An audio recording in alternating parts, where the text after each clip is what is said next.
Okay, so good afternoon, everyone. We have completed our first unit and we are going to start our second unit today, right? So in our first unit, we have already discussed about the various things, right? So in first unit, we have discussed about the HTTP protocols, okay? After that, web security, CORS, SEO, okay?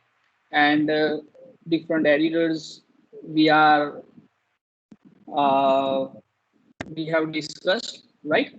So today we are going to start our new unit, that is HTML, right?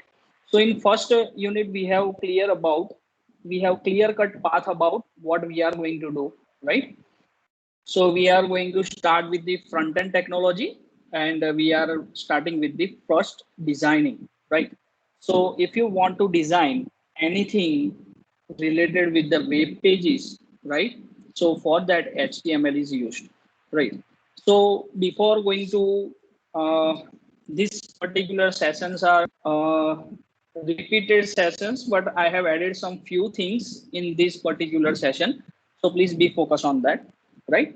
But in laboratory session already I have covered these things, so it will be revision for you guys. Okay, because we don't have one of the batch in my under my schedule, right? Okay, so before going for the particular HTML, we need to understand some basic things, right? So we start with the first of all web server. So web server contains one or more websites, right? So as we know that whenever client sends any request to the server, right? So that request goes to the server, right? And server response back, right? So it is not that okay, only one site is over here, right? Suppose say for here we are sending for google.com, right? After that we are sending for facebook.com, right? After that we are sending request for yahoo.com. Okay, so as we know that we are sending multiple requests, right? So the same, it may be possible that the same server will serve you all the requests, right? So it contains one or more websites, right? Now, what is the meaning of website? So website is a collection of one or more web pages, right? So as we have already discussed that web page contains the hypertext, right? So this is the particular web page, right? It can contain audio, right? It can contain a video, right? And it can contain some text. It can contain some images, right? So this kind of stuff the web page will contain. So if you have a static site, only one page website, then all the stuffs will be on a one page, right? But if you have a Facebook like application, right? So it contains the multiple web pages, right? So if first page is a login page, if you suppose this is my login page, if I log in into that, then it will come up with the home page or index page, right? Then if I click on a photo or whatever, then it contains some another page. So it is the hierarchy of the web pages, right? It is interlinked web pages we have, okay? So that is the meaning of web page. And one or more web page makes a website, makes a website. Now web page, we have discussed that it is a single file. So it is a one particular document if we say, and home page is the first page of your website, right? So these are the basic terms you need to understand. Now let's go into the detail of each, right? So first of all, we are starting with the introduction of our HTML. So what is HTML? Why it is known as the markup language, right? So you should understand this. So first of all, as we have already discussed that HTML is a plain document, text document that can be created using any editors, right? So here text editors can be your Atom, right? Your Sublime Text, okay? Then VS Code, Notepad++, or a simple Notepad. Apart from that, there are lots of other, you can say text editors are available, but these are the most popular amongst the community, web developer community, right? So we are going to use any of these. Okay. So these particular text editors can be used to create any HTML or any programming language document, right? Next thing is markup language. So what is the meaning of markup? So we are using a special tags, right? So suppose this is our element and this is the brackets. So whole this particular entity is known as the tag, right? This whole entity is known as the tag. Okay. Now it is for, or it is also known as the formatting command in the text. And what is the purpose of tag?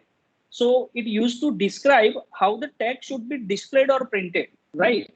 So according to your tag name, browser will decide what I need to display and where and how I need to display, right? So that is the job of this particular tag, and that is understood by the particular web browser, right? Now, HTML is a special markup language because it is a special formatting codes to adjust the fonts, list, forms, image, and even it can create the tables. Okay. Now, let's go ahead. So here you can see the meaning of each and every term.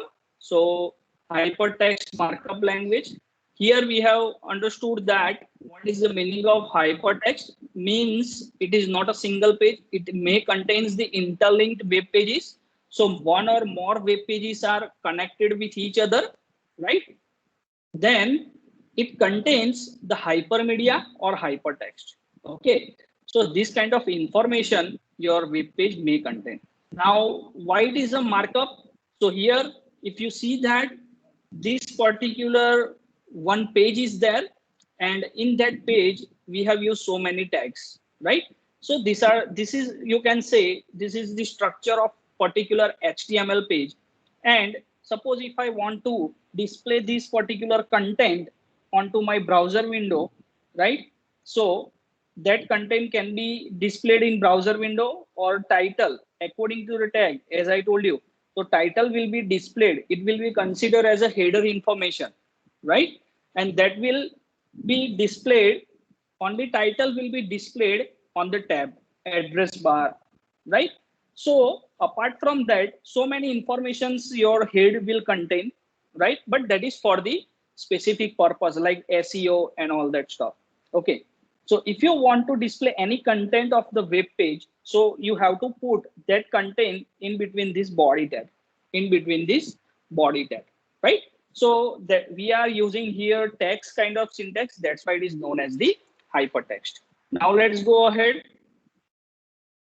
Let's see the particular syntax, right? So whenever you are going for nested tags, so you have to carefully remember that whenever you are opening that, carefully must be closed, right? So if you put here and there, then it will not a particular valid syntax. Okay, now these are the main technologies we are going to discuss about, right? So HTML, CSS, and JavaScript. So here you can understand that these particular things are like these. HTML is used for structuring, okay? Then CSS is used for styling purpose, and JavaScript is used for behaviors, right? So any kind of designing work, any kind of design, okay, or any kind of structure, if you want to define for your web page, right, then HTML is going to be used. This is for providing styling, right? So whenever if you want to make your website looks elegant, like if you want to put some animation change, if you want to change the colors, put some fancy fonts and all that, so that kind of styling will be provided with the use of CSS only, right? And if you want to put a logic, so suppose if I have created one form, and whenever I click on a submit form, then my form data should be displayed, sent to the server, right? So that kind of facilities you can make with the use of JavaScript, right? So this kind of basic logics you can write with the JavaScript. Suppose whenever you are registering for a form, right? So in form, there may be a password field. There may be a password field. So whenever you are entering the password or you are logging up, whenever you are entering a password, the particular message should be displayed like password is maximum of 8 character long, this, right? So that kind of validation stuffs if you want to put at the client side, right? And that is at the client side, because for these kind of small logics you don't need to send request to the server. At the server side there is a one logic which will validate your document and then come back as a response. So this unnecessary routing or unnecessary time we don't want to waste, because we want to provide a quick response, right? So this kind of small logics you can provide with the use of JavaScript at the client side, right? So you can see with the use of these three technology, you can do a lots of stuff, right? You can also create hybrid mobile applications with the use of this, and for that Ionic framework is used, right? So we have already discussed in our lab session, right? So these three technologies are very powerful technologies, and you have to learn from the very scratch. Okay, now let's go for next. After that, the history of the HTML. So right now we don't want to go into the detail of each and every year, right? But we just need to confirm that right now the current version is HTML5. Okay. So according to that, you can just go through this particular history, right? Now, let's go. This is a new one I have added. So here you can see that we are up till now learning HTML4. Now we are moving to the HTML5 technology, right? So why HTML5? So these are known as the versioning, HTML3, 4, 5, whatever, right? So if you add some extra features and capabilities in the current version, right? And then you can put your latest version with the use of that numbering. Okay. So now still HTML5 is work in progress. What is the meaning of it? Now it is not fully, you can say deployed, right? Still some works, some extra things, some extra features uh, are going to add it into HTML5, right? So that is HTML5 is work in progress. That's why I have written this line. The simplified syntax, so we have already discussed that okay, whenever you are going for the older technology, then we are writing a doc type, right? So that doc type will be like this much length. Okay, it's a very lengthy. And if you are going for the XHTML, right, then it will be the very lengthy syntax for the doc type declaration, right? But here in HTML5, you will see that there is only one word doc type and then HTML. That's it. You don't need to provide any extra thing. This is a very simpler syntax. Okay. Now, some of the new content specific elements are added like article, headers, footers, navigations, sections. Okay. Some of the new menu and figure elements are there, figure captions and all that. So that were not present in our older versions. SVG and canvas elements for 2D drawings, right? Now you can draw the shapes with the use of it. Audio and video elements are added, right? So you can create a music player kind of stuff easily, okay? Video player easily. Some of the new form controls like calendar, date, time, email, URL, and search, right? So in the many web, you can say web applications or web page, you have seen that search kind of element is there, right? So that element you don't need to design, you just use a search and that will be automatically provided with you, right? And the major thing is some of the older elements or some of the older tags they have removed, right? So I have written here very few like frame, center, big, bold, font, right? So instead of font, and then you have to use a CSS now. So according to the new guideline and new syntax or rules and regulations for the HTML5, these are the deprecated tags, right? So you can use it, right? Many of the older frameworks are supporting that, right? But if you want a newer clear cut, you can say logic, then you should avoid using these particular fonts, right? Browsers are supporting, right? Okay, but in HTML5 guidelines, they are not included into that particular list, right? For that, they are using the CSS. CSS now, inline CSS also you can use. It's a very handy and very useful thing. Okay, and it supports for a local storage. Okay, right? So in laboratory session, we have already discussed that these particular differences are there. Okay, so these are the few differences, or you can say most likely to be known differences between HTML and HTML5. Okay. Now, next thing, some of the new APIs are added, right? So now, what is the meaning of API? So APIs are application programming interfaces, right? So if you want to provide like a location kind of services into your, you can say web pages, okay. So for that, they have added a geolocation API, right? It is used to get the geographical position of the users. Okay, right. So this can be possible now. Drag and drop facilities is there, right? So here, if you wondering that we are not using IDE, then what is the meaning of drag and drop facility API, right? So suppose say for example, this is my particular content. This is my division. This is my container. You can say this is my container. And suppose I have one image over here or one text image or text over here, right? So this is my current web page. Okay, right? Now, if I want to drag and drop this particular image or text into this container, then on running web page, I can do that kind of stuff, right? This is known as drag and drop, right? So you just need to click on this, hold on the control, but hold on the click and just move it from here to here.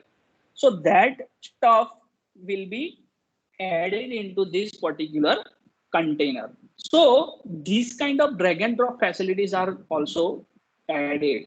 Now, the next thing is local storage, right? So with HTML5, web pages can store data locally within users' browsers. Okay. Some of the other things are there like MySQL and all that. If you want to store the data, then also you can store. Earlier, what happens, that particular information will be stored in a cookie, right? That will be stored in a cookie. So whenever you are sending a request, then this cookie file will be there, right? So with the use of this cookie, when with your request, this cookie file is also going to be there on the server, and server also going to response back that cookie file, and that cookie file is going to be stored on your machine. So what happens every time your data, unnecessary information is going to be requested and response back, right? So unnecessary traffic was there, unnecessary time was there, right? So now what they have provided, so they have provided in browser memory, right?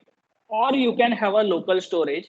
So what happens whenever it is required, then and then you just need to send that data.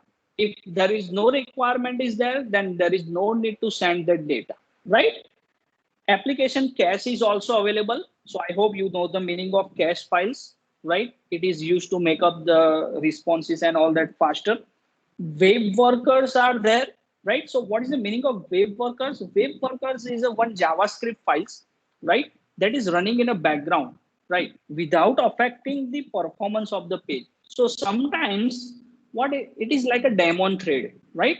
So what happens right now you are doing something, but there are some logic, there are some work you want to perform in a background. So for that, this particular concept is used web workers, right? So it is a one JavaScript code that will run in your background without affecting your current work and performance of the page, right? So this is a very wonderful thing they have added in HTML5. This is very useful thing. Okay. Next thing is they have added SSE, right? So server sent events. So this is a one kind of one-way messaging kind of facility, right? So when it is required, so a server sent event is required when web page automatically gets updated from the server. Okay, so sometimes it will be possible that your pages are continuously getting updated, right? So in that case, these kind of notifications are very much required. Okay, so these are the new things added into HTML5, and because of that, it is very powerful nowadays, right? Okay,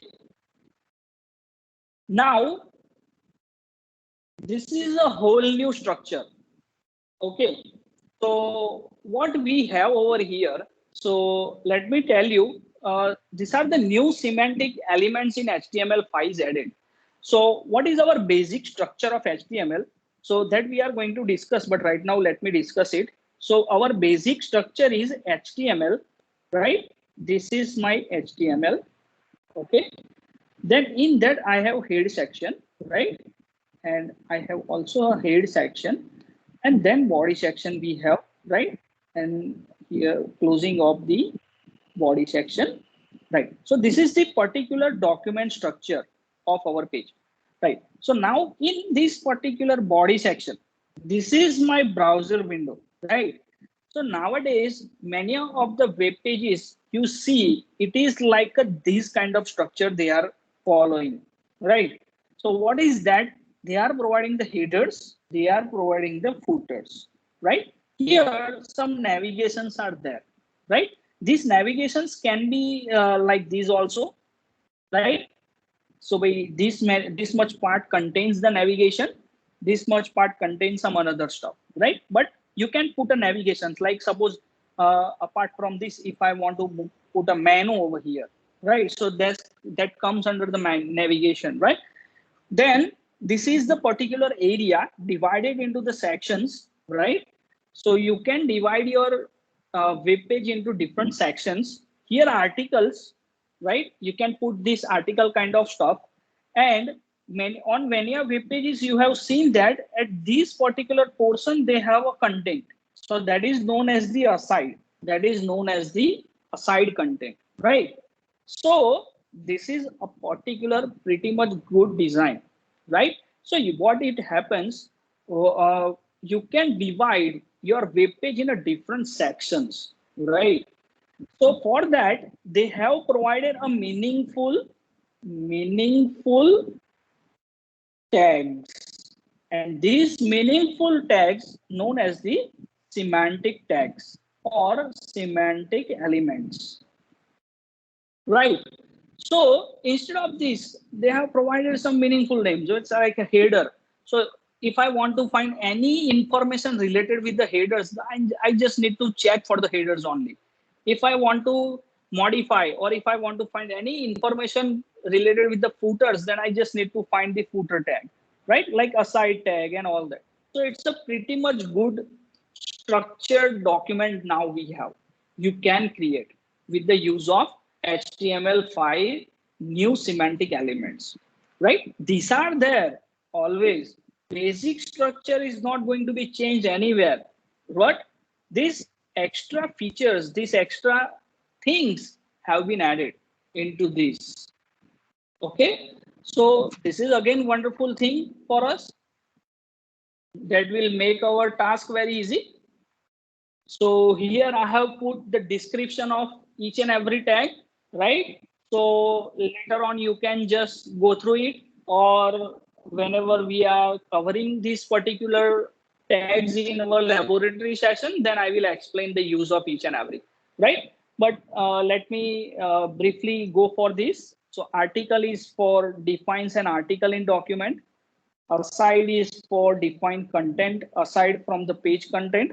Section is defined sections in a document, right? What is the meaning of section? Section is a thematic grouping of content and typically with heading, right? So suppose this is section one, and some content is over here. Now section two, and some content is over here. So this comes with the headings, okay? After that, dialog boxes are added.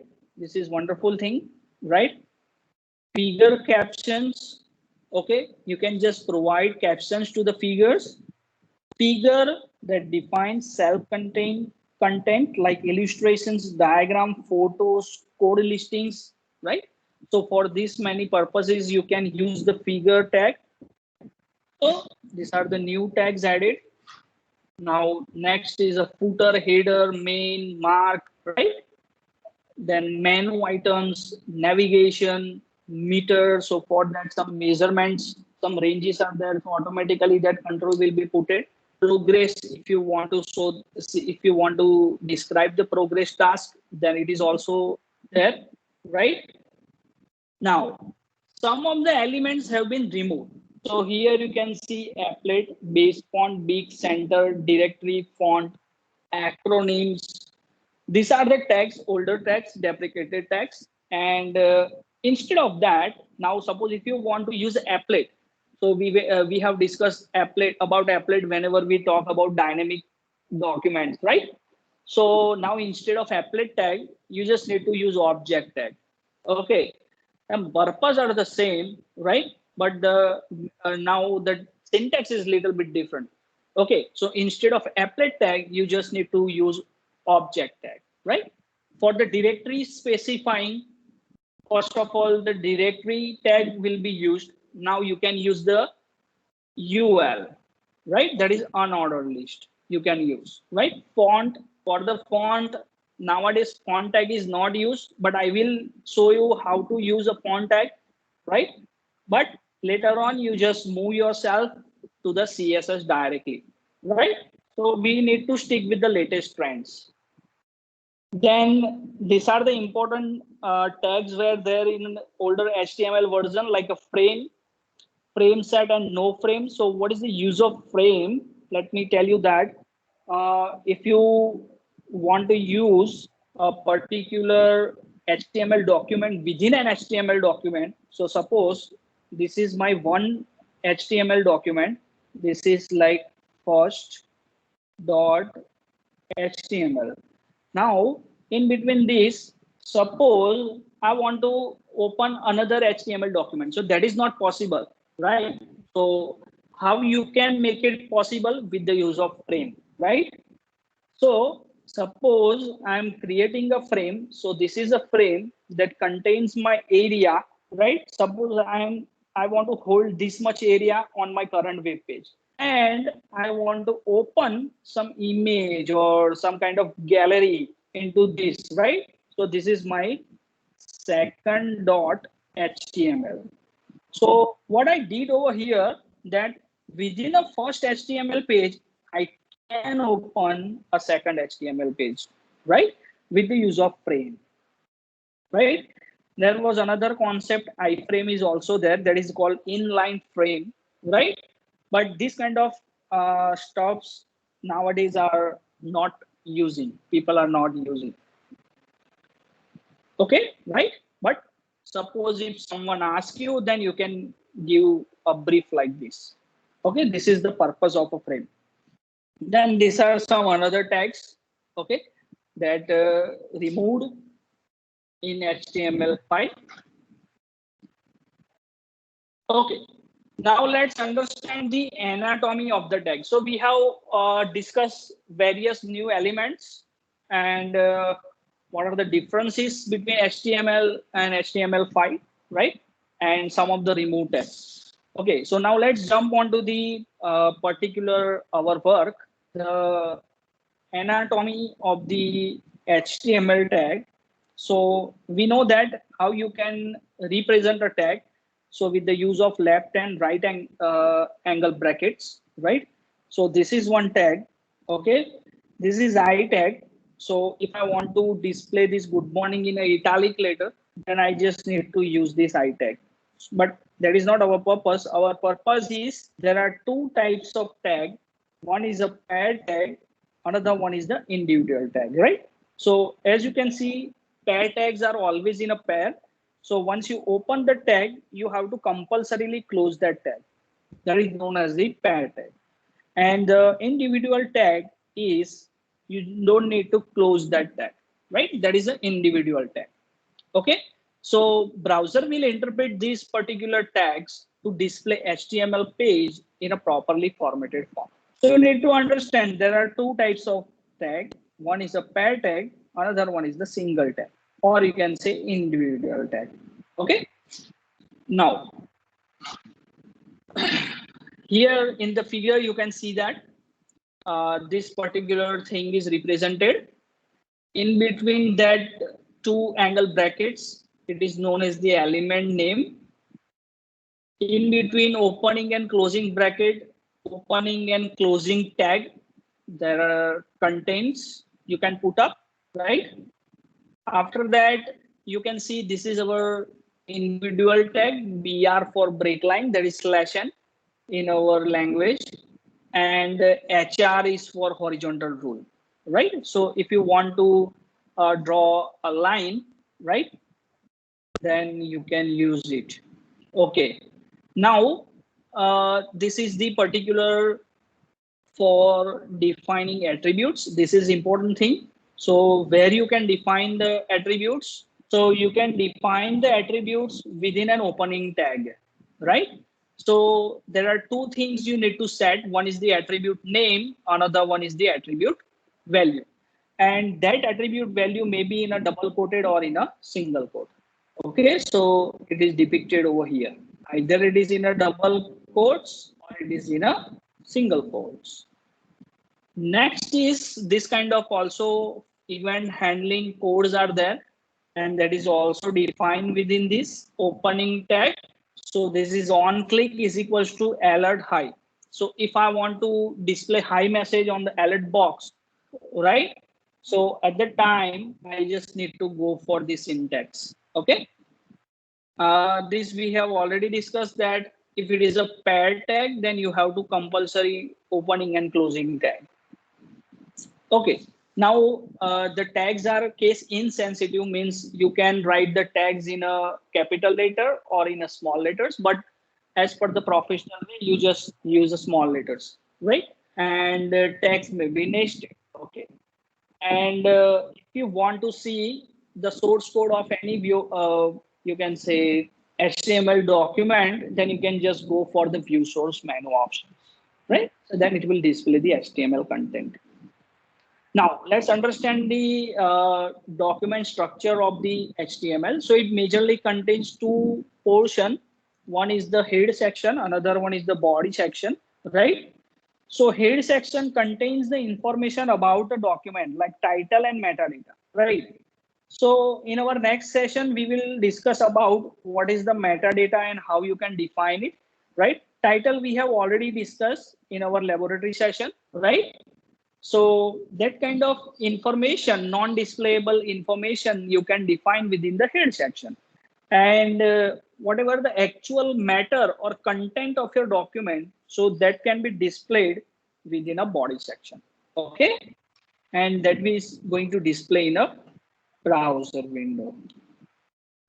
Okay. Now, this is the particular HTML file structure. So this you have to remember because you have to include this much code in each and every HTML file. So first of all, we have a doc type. So this defines the document type, right? So our document type is HTML.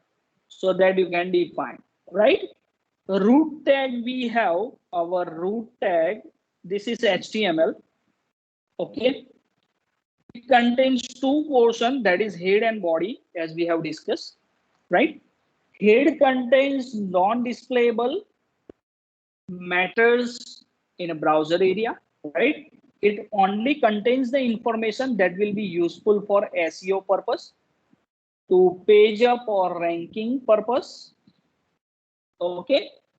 And the body section contains actual displayable area, which will be displayed in a browser, right?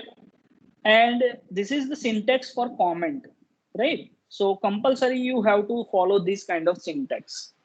So as we have discussed /n, double slash and slash star star slash, this is for C and C++ Java, right? So similarly here for HTML, this kind of syntax is there. Okay.